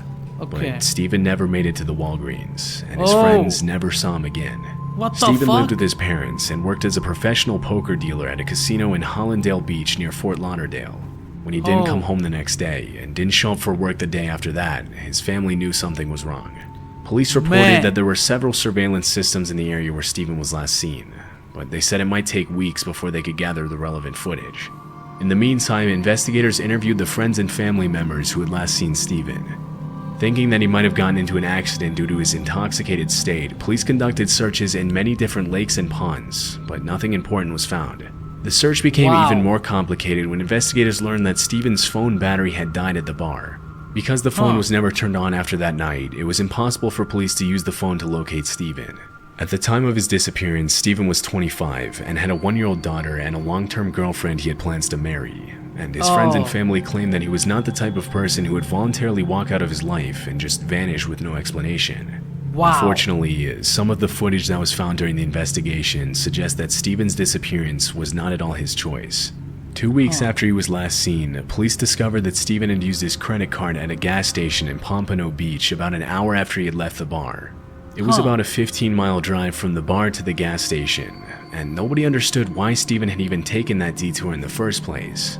The surveillance footage from inside the gas station shows Stephen entering the store at 2:26 a.m., appearing to be intoxicated as he stumbles around the store, shopping for snacks. His behavior and then there's these idiots that drink a lot, get lost while they're drunk, and they do stupid shit, and then they get, you know, fucking kidnapped or killed and shit. Just makes no sense. Some of these people are so crazy. They can't have intelligence. They can't have wisdom. They can't think. They don't have morality. They're crazy. That's it. That's all that matters. It's ridiculous. Doesn't seem to bother the store owner, and less than a minute later, he walks to the counter to pay for the snacks with his credit card. For a few minutes after that, Steven had a casual conversation with two young women who were inside the gas station, but this happened out of the camera's view. Nearly a week after the initial footage was revealed, police obtained additional footage of Steven that completely changed the course of the investigation. The CCTV footage shows Steven standing next to his 2013 white Ford Fusion in the parking lot. Whoa. He seems to get into some sort of altercation with the driver of an unidentified silver sedan, and as the silver car pulls away, Steven takes a step back and throws what appears to be his drink at the driver. Whoa. He gestures with his hands at the driver as he gets into his vehicle, and 3 minutes later, the silver car circles back into the gas station, this time pulling right behind Steven's car. The driver's intentions are unknown, but as soon as Steven pulls away in his Ford, the silver sedan speeds after him. This was the last time Steven was seen alive. All police knew about the Drunk retard getting his ass kicked and killed. Enjoy your life. You decided to become, you have a child. You're not even married, but you have a child, and you have a long-time girlfriend you're planning to marry. Holy shit, great, fantastic. And now you're gonna drink and start fighting with some random moron that could fucking kill you in a heartbeat. And holy shit. driver was that he was an African-American man who had walked shirtless into the gas station store a few minutes before the incident, but was never identified. Some African fucking hooded guy, some hood gangster or some shit, and good job. You deserve it. You're drunk while you have a child, you're drinking and going around and shit. Fuck you. For 8 years, Fort Lauderdale police have been searching for Steven's car. His license plate was never scanned by any license plate readers, indicating that they probably replaced his license plate and using his car as their own or some shit. And his body is probably rotting in some shallow grave. End of story. he never left the Fort Lauderdale area. Search teams have combed through over 20 bodies of water looking for the car, but nothing has ever been found. Disturbingly, during the searches, almost 20 other vehicles have turned up in nearby lakes, ponds, and canals, including stolen vehicles with bullet holes. Nothing relating to Steven's disappearance. Not even a clue. As of 2023, detectives and investigators still have no idea if Steven was involved in an accident, or if he became the victim of something much more sinister. That motherfucker dead. End of story. Stupid shit. Like, oh my god. Wow. Some people are really stupid. Alright. This is fucking cool. It's not like scary or anything, but it's I think most of you guys are Western guys, okay? I think you guys are Caucasian, and you people will fucking understand it, okay? It's a French tourist missing in Japan. Holy shit. Let's go. It's 17 minutes long. It's fucking cool, and you guys will probably like it, you know? So, let's go. I want to make this type of content too, but then, you know, it's like, it's so hard to make, and you don't even know if you're gonna get, and how are you gonna find out the details of every single case? It's not like you got some different type of book or anything, in newspapers, articles and shit. You don't have any of that. I don't know. I don't know how this guy is finding all the details, but let's go. 3, 2, 1, let's go. 何か発見に結びつくような手がかりはどうですか？現在まで、残念ながら手がかりとありません。はい。全くない。全くないところですね。Huh. Okay. Japan is perhaps the best place in the world to visit as a tourist. The culture, history, sights and food are unlike anything else in the world, and considering its very high safety and development when compared to other countries, it's a traveler's paradise. But like all countries in the world, it has a dark side, and if one underestimates the country, lets down their guard, or is simply in the wrong place at the wrong time, all manner of tragic events can occur. This is the true, unsolved story of Tiffaine Véron. Huh. And let me enable the subtitles. Okay? Alright, let's go. First of all, I would like to apologize in advance for any mistakes I make with French pronunciation. Unfortunately, I do not speak the language, so I may say certain names or phrases incorrectly. I mean no disrespect with this, of course, and I hope you understand. Please also excuse me if I miss any information regarding this incident, as I am limited to English and Japanese resources. If you're a returning viewer or a newcomer to the channel, welcome. I make videos about Japanese cases, strange, solved, and unsolved. If that sounds like something you think you would find interesting, Okay. please consider subscribing and turning on Subscribe! notifications. Subscribe to him. Alright, let's According go. to the Japanese National Tourist Organization, 30 million overseas travelers visited Japan in 2018, making it one of the top destinations in the world at the time. One of those travelers was then 36-year-old French woman, Tiffaine Véron. By all accounts I have read, Tiffaine seemed to be a very nice, caring person. After earning a degree in art history, she worked as a support teacher for children with disabilities at an elementary school in her native France, and had a great relationship with her friends and family. As you can see from her photographs, she looks like a normal person really enjoying her life, and while she struggled with health difficulties during her younger years, she persevered and overcame them with the right treatment. Tiffaine loved Japan. Since first visiting the country a few years prior to her 2018 trip in question, she developed a keen interest in the culture and studied the language. The trip was something she was very excited for, and she planned out her schedule very carefully, writing in detail about all the places she intended to visit. It should have been the trip of her life, a trip full of fun and adventure, but 2 days in at the first location on her list, something unexpected would happen. Wow. After arriving in Also, like, I've noticed, I'm from India, right? I'm an Indian, but I've noticed that some of the white people, the Western people, the Western culture itself is like so progressive, way too progressive, man. They're like, I know you're. I'm sorry, if I'm offending you guys, I'm sorry, but there's this pro-choice type of behavior. They decide to go explore the whole world just for fun, and it's like, dude, like, you don't think it's dangerous? You're gonna go explore Japan, random country that it's like, you're not even Japanese. You're not even like the previous guy, like Vietnamese or anything. It's so weird that you would go into a random country like that you don't even look like one of them, and you're gonna go into that, and then you're gonna be a tourist. Okay, fine. If you're a tourist, then fine. Some people like go in, like immigrate there and live there, like this narrator. This narrator guy, the video, this guy that's talking right now, he actually lives in Japan. Like, what the fuck? That's so weird. Okay, you're a Caucasian guy, you're a white guy. Stay in America, or go to like Italy or Italian places, or French places somewhere, or go to Russia or something. Why are you going into Japan? What? It's just weird to me, But I never went abroad in anywhere, so maybe I don't understand. But still, like, it's like, even if you're tourism, even if it's like a tour, why?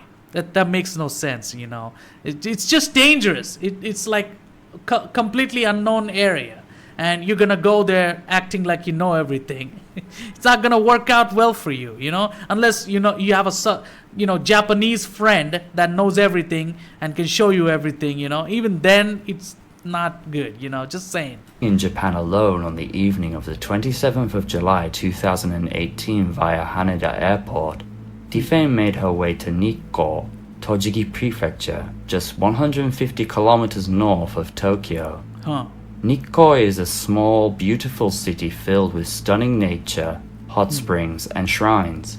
It is a very popular tourist destination that has attracted 12 million visitors, foreign and domestic. Also, there's a documentary on Netflix, The Disappearance of Lucy Blackman. Go check that out as well.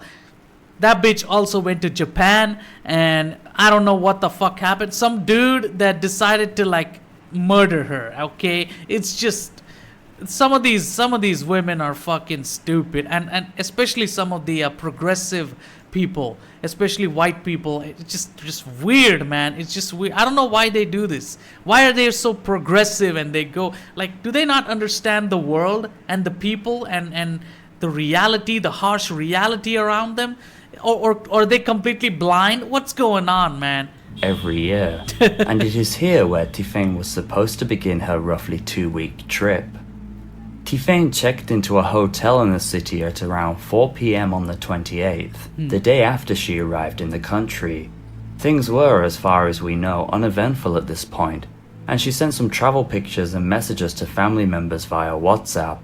She stayed the night, one of two she had booked at the hotel, and on the morning of the 29th, she was pictured eating breakfast by another unrelated tourist. I guess the Japanese people over there are like, okay, she's a white woman, maybe because she's just like us, because she's also white, and Asians are also kind of white, you know, maybe that's why it's accepted. But it's just weird though, you know, white people are not exactly like Japanese. They have their own, you know, way of living life, and it's just weird. I guess they're okay with that. I don't know. Because you know, some shit like that can happen in India, but when you go into like deep south side of India or something, people will look at you like, what is a white guy doing here? I've never seen a white guy in my entire life. What is he doing here? Everybody's gonna start looking at you and look at you weirdly, and they will be like questioning themselves, you know. Everybody's gonna start looking at you once you start walking around on the streets. I'm just saying, you know, because different cultures, different types of people. You're from the other side of the planet and you're here for what? Tourism? What the fuck, man? Stay in your lane. You have your big culture. You have a big culture. French, like European culture is so big. Go explore that shit. What the fuck? Like, seriously. As we can see, she was wearing a white, sleeveless top. Just before leaving the hotel for a day to explore, she met a fellow French couple who were also staying at the hotel at the same time. While having a chat with them, she told them she planned to visit Kanmangafuchi, a location that was also written in her detailed travel schedule. The Kanmangafuchi Abyss is a small gorge created by a volcanic eruption at Mount Nantai. I bet she fell in there. I bet. I could be wrong, but still. Go check that fucking, go deep dive into that. You probably find her bones or some shit. I don't know. It is a particularly popular location for foreign tourists, as one can enjoy. I bet because the water and the rocks around it are all patchy, your leg will easily slip and you will fall into it. I'm just saying, you know. She probably went too close because she was so happy and shit, so stupid, and she goes really fast and gets really close, and then she slipped and fell into it. That's what I think. Enjoy a pleasant riverside walk filled with nature while viewing old Buddhist Jizo statues. It is a 10-minute walk away from her hotel, so it should have been an easy place for Tiffaine to get to. She left the hotel at 10 a.m. on the morning of the 29th of July 2018, when she was seen by hotel staff. She left alone and on foot. This was the final sighting of Tiffaine Véron. Wait, what? When she was seen by hotel staff. She left alone and on foot. This was the final sighting of Tiffaine Véron. Where did she go? Stupid people. They can't even stay in control of themselves. They'll just go anywhere, you know? You're in a foreign land, and you're a foreigner. And you're gonna go anywhere? You're gonna go on foot anywhere. What the fuck? Where's your friends? Where are your friends? Where is your family? Where are your parents? What the fuck are they doing? They're just gonna let you go anywhere. They're not gonna call you. Why are you in Japan? Are you safe there? Come back. That's not good. Just come back. They don't give a fuck about any of that. They're not worried for their daughter or family. Like, husband is not worried about his wife. What is going on, man?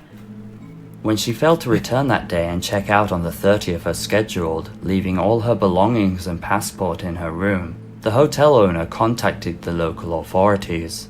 The authorities then notified the French embassy, who in turn... Now the fucking authorities are calling French embassy because you're French descent, and now your whole nation is looking for you now. Holy shit. You see what I'm saying? Some of these people are so fucking stupid, trying to do tourism in a land that they don't even resemble. Their culture doesn't even resemble it, and they go there. Like, what the fuck? Alerted Tiffaine's family on the 1st of August. After searching her belongings, they found her schedule and discovered that she had intended to visit a number of locations around Toshogu Shrine, a very famous place dedicated to 16th century feudal lord Tokugawa Ieyasu. Okay. Over the subsequent days, the police searched these areas, interviewed locals and fellow tourists, and with the help of Tiffaine's family and friends, some of whom came... And I bet the whole family is just like her. Oh, she went to Japan. She wanted to explore. We also come in, you know. It's so, these people are so progressive. It's just so stupid. To Japan to aid with the investigation. Missing person posters in English and Japanese were made and stuck around the city. Okay. The posters included information we've previously discussed, as well as other things about her appearance, including eye and hair color. Huh. The police scoured the areas noted in Tifane's schedule, as well as places in between, but unfortunately they came up empty-handed. Since the area is rather... See, so many people are looking for you. This is why stop being stupid. Don't go into places. And if you're going, there's nothing wrong with going. Go with your friends. Go with your family, everybody, okay? Don't go alone, and don't just wander off into the sunset by foot, just minding your own business or whatever, and then just don't go disappearing, okay? Stupid behavior. The rural. No CCTV footage of her leaving the hotel was discovered either. After receiving a tip from a male tourist who claimed to have crossed paths with a lone foreign female in casual clothes walking on a mountain trail between Mount Nakamushi and Kamangafuchi Abyss, Whoa. the number of searchers was increased to 80 people. Whoa. But again, nothing was discovered. Not a single clue, despite the number of people searching and the exposure the case. She probably fell somewhere and, you know, the body is not visible to anybody, and now she's all bones and probably got, you know, covered in mud and nobody can see it. It's over. She's stupid. I just hate these people, especially tourists that go into different countries to explore. It's fucking stupid. Scott, which even included foreign exchange students handing out leaflets at a nearby train station. And now the whole Japanese society is trying to look for you, and the French embassy, even the French government is over here trying to look for your dumbass. Holy shit. Volunteer searches conducted by the local community. Further searches how many also people. unfortunately proved unsuccessful. Look at that. Even when divers were sent into the Daya River, and another big search with drones and dogs was conducted after And they have to spend so much money in order to look for you. You see how stupid you are?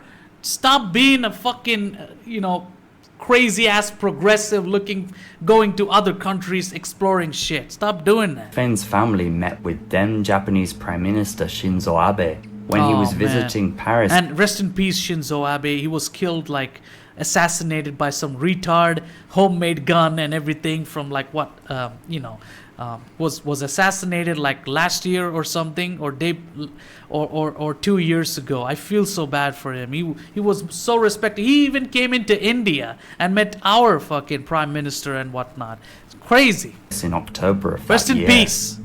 Rest in peace It's for as him. if she just vanished. But how? What could have happened? Where could she have gone? Well, let's start by eliminating a few. You see her face? She's so independent. She loves doing bullshit, and that's what got her into this mess. Few possibilities. First, that Tifane went away by her own choice and decided to never return. Stupid bitch. According to her family, this is very unlikely. While we can never know how individuals truly feel, she is a happy person with lots of friends and a loving family, so they don't consider this a possibility. She didn't display any unusual behavior in the lead up to the trip, and people at the hotel also didn't notice anything strange. But it goes further than that. Tifane paid all her Japanese hotel and travel expenses in advance, and even went to the trouble of bringing gifts from France to give to people she met during her trip. She also left her passport, money, and other essential items in her room, and didn't leave a note about what she intended to do. And we cannot forget how much work she put into planning her trip and learning about Japan in the months and years leading up to this. If She probably got carried away with her obsession with, exploring, and she went too far into the wilderness or something. She got lost in the jungle or something, and then she was trapped and she was dead. End of story, man. Some of these, I just hate these tourists that think it's so cool to go into some other places. Like, holy shit, man. Intended to just abandon the life she had, it doesn't make sense for her to do these things. Therefore, I think we can rule this out immediately. Another theory is that she could have sadly fallen into the river at Kanmangafuchi, the Yeah. location she was headed for. Unlike the first theory, this one actually has some information that could make this possible. First of all, the water levels were much higher than usual on the day she went missing, since a typhoon had swept over the area a few days prior, meaning that some places were quite dangerous. The rocks were also much smoother in this area when compared to other rivers, meaning it is easy to slip into the water if one moves too close to the edge. Yeah. Many tourists get very close to the water to take pictures, and there have been incidents of people falling in before. Yeah. However- it's easy to fall in, lakes and shit, especially when there's rocks around and you're standing on the rocks and it's wet, then you're gonna slip easily. And there's also like green patches and bad fucking rocks, fungus and everywhere. You're gonna slip easily, There are strong counter-arguments against this theory. According to Tiffane's brother Damian, she wouldn't get close to the edge of the water. She's a cautious person who wouldn't knowingly go to a dangerous place, even if she saw others doing it. Former Hyogo police detective Itsuo Tobimatsu also came to the scene and made a number of important observations that make this scenario seem very unlikely. He stated that, if she fell in, she would have been seen and the authorities would have been notified.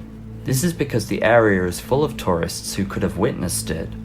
I'm telling you, she went somewhere and she got stuck or something, and she never came out and she died there, or she fell somewhere and it's over. She just killed herself.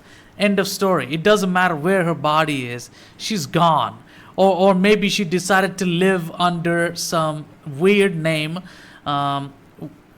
underneath, like, I don't know, working for some Japanese businessman or some shit. I don't know. Maybe she's working as a servant in a, industry or something, and nobody can find out who she is, and she doesn't show her face or whatever. I don't know. The sacred bridge leading to Toshogu Shrine also crosses over the river. This is a major attraction where huge crowds of visitors gather to take pictures. Even if Tiffane wasn't seen at Kanmangafuchi, she definitely would have here, because people have a full view of the river and are snapping pictures and videos. Okay. But the final nail in the coffin for this theory is the metal grate that spans the entire width of the river.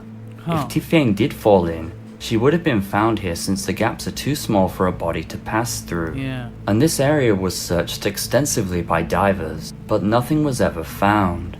Therefore, while possible, I think this idea can almost certainly be ruled out. Yeah. So if she didn't decide to leave and didn't fall into the river, what could have happened? Bitch.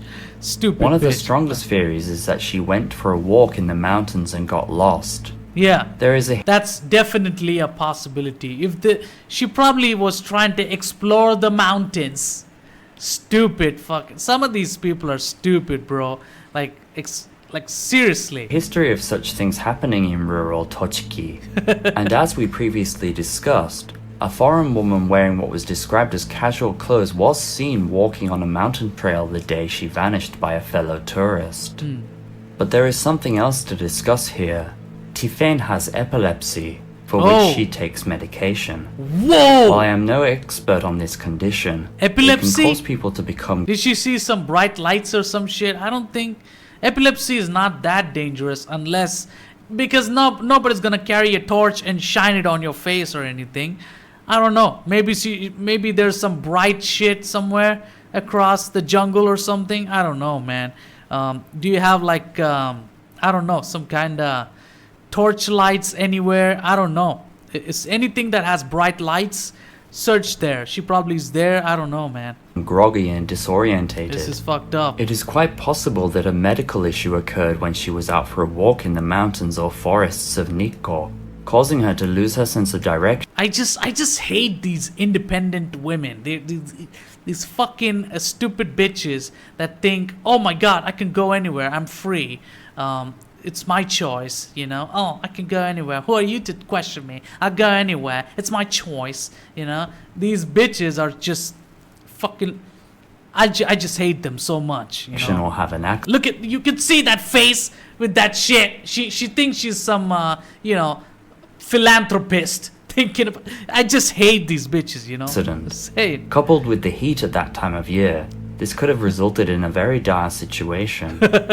These trails were searched, even by mountain rescue specialists Look at how many people are searching for this dumb idiot. Holy shit. in 2019, but I wonder how thoroughly the surrounding areas were combed over. And how do you get lost in Japan? Like, people would be able to notice you that you're Caucasian or whatever and instantly recognize, I mean, at least instantly remember you, at least. And people would come up and say, hey, I saw a white woman over there. But no, nobody. And you get just fucking lost in the jungle or whatever. It's just... It is quite easy to simply vanish in such places, so I would say that this is a likely scenario. The final theory is perhaps the most worrying, that she was unfortunately taken against her will. According to her schedule, Are there like drug addicts and you know, drug dealers or some shit? Or, you know, like human traffickers like the Western society has? I don't think Japan is that kind of culture. I don't know. Tifane planned to visit the Yogo Seki And she's not even that attractive, let's be honest. in Takino Shrine, a World Heritage Site. She's that type of woman that would never marry and stay single till the age of 60 and then, you know, buy some cats and live with that, you know. That's kind of woman that she is. And her parents, her family, nobody cares about her or her life. They all care about her happiness and whatever the fuck she does, and that's it. They don't care about her family life, nothing, you know. It is a very mysterious old They do care about her sex life though. shrine that many people come to see. Who she's Despite dating its and beauty whatnot. and history, though, recently something sinister has been going on in the area. At the entrance to the shrine, a notice has been put up, which reads, "Warning. Recently, someone has been approaching women under the pretense of giving directions of the area. Whoa. Please be careful. If you see this person, please contact the Nikko police." According to locals, It's so easy. You ask for directions. I'm going to tell you a direction. It's in my home right there. Come over here. I'm going to murder you. You know, it's like that. this sinister So man easy. will try to get women in. And you're a foreigner and you don't know anything. You don't even know the Japanese language. You suck. And you're asking for directions from this dude that is literally a serial killer. Into Oh his my God. car. One person who had encountered them had this to say. Huh. 不審な男が乗っている車の色は青だったと思います Huh. 人の男の人が乗ってる車がそう Blue. A blue car. If you've ever visited Japan, you've probably noticed that, despite the vibrant and colorful places with neon lights like Shinjuku and Harajuku, Japanese cars are quite boring when it comes to colors. I'm not sure of the exact statistics, but it would seem that over 90% of cars are either black, white, or grey. While they are increasing over the years, it is still uncommon to see a car painted in a vibrant color like blue. Look at that parking lot. It's fucking big. Holy shit. So why am I Dang. talking about this? What significance does a car color have to this incident? Well, blue on car. the day that Tifane went missing, an American tourist took a photo at around 3 p.m. near the shrine and posted the picture onto the social media platform Instagram. Huh. Tifane's brother found the picture and noticed that a blue car was in the parking lot. Whoa. He noted that while his sister is a serious, careful person, she believes that Japan is a very safe country and that the people are extremely kind. And why would they take a foreigner for like kidnapping and whatnot, or rape or some shit like that? Why would they take a foreigner? Like, if you're like what, Arabic, right? Why would you take some, I don't know, some Japanese out of nowhere? You know, it's not like you're into Japanese women all of a sudden. It makes no sense. And why would a Japanese guy all of a sudden decide to kill, rape, or murder this white woman all of a sudden? I don't get it. Why would they do that?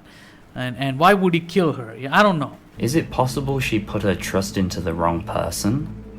Is it possible that she met with the man who had been approaching women and trying to get them into his blue car? If Japanese woman, if she was Japanese woman, maybe. But she's white, and why would anybody would mess around with just a foreigner out of nowhere? Like, And no. there's more. If anybody would mess around with a foreigner, they would mess around for their money. You know what I mean? The currency is probably more valuable over there. Western person's currency is probably more valuable over there. I don't know. As mentioned previously, posters about Tiffaine were pasted all over the area, with many in protective materials to prevent them from being damaged by the elements. Well, the 2 posters at Takino Shrine, where this strange man was active, were mysteriously removed. Yes, someone tore them down, and the former Hyogo detective investigating the scene confirmed that they didn't come down naturally. Posters in other locations were all still intact, and it was only these 2 posters that were torn down. Could someone responsible for Tiffaine's disappearance have removed the posters?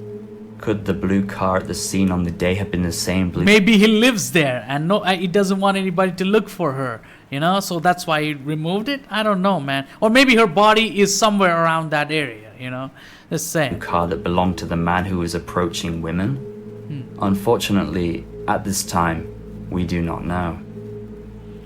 And as if that weren't enough evidence of Tiffaine running into something disturbing, there is the matter of her phone. Xavier Niel, founder of the French telecommunications network known as Free, responded to an inquiry from Tiffaine's family and provided technical support for the investigation.